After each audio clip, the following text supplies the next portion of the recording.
শীতকালে টাটকা সবজি দিয়ে মাছের ডালের বড়ির তরকারি সেই স্বাদ, যা অন্য সিজনে পাওয়া যায় না। প্রথমে আমি টমেটোগুলোকে ধুয়ে কেটে নিয়েছি। এরপর একে একে কেটে নিব বেগুন, ফুলকপি, সিম। এগুলোকে ধুয়ে পানি ঝরিয়ে নিব। এখন সিদ্ধ করে রাখা আলু ভেঙে দিয়ে দিব। এখানে 7 পিস মাছ নিয়েছি।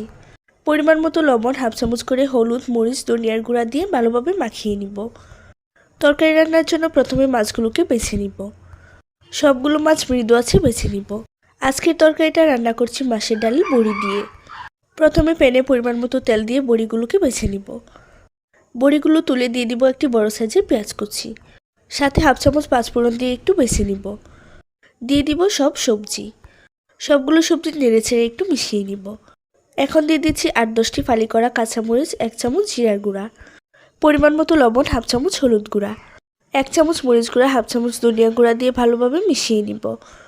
ঢাকনা দিয়ে রেখে কিছুক্ষণ রান্না করে নিলেই তরকারিটা অনেকটা সেদ্ধ হয়ে যাবে। তখন ঢাকনা খুলে নেড়েচেড়ে পরিমাণ মতো পানি দিয়ে দিব। ঝোলটা দেওয়ার পর বেছে রাখা মাছ ও ডালের বড়িগুলো দিয়ে ঢাকনা দিয়ে ঢেকে রান্না করে নিব। 15-20 মিনিট জাল করার পর আমাদের তরকারিটা এরকম হয়েছে। উপর দিয়ে কিছু ধনেপাতা ছড়িয়ে চুলা থেকে নামিয়ে নিব। শীতের সময় এরকম আরও সহজ রেসিপি পেতে চাইলে আমাদের চ্যানেল সাবস্ক্রাইব করবেন এবং পেজ ফলো করবেন। নতুন আরেকটি ভিডিও দেখার আমন্ত্রণ জানিয়ে আজ এখানেই বিদায় নিচ্ছি। আল্লাহ হাফেজ।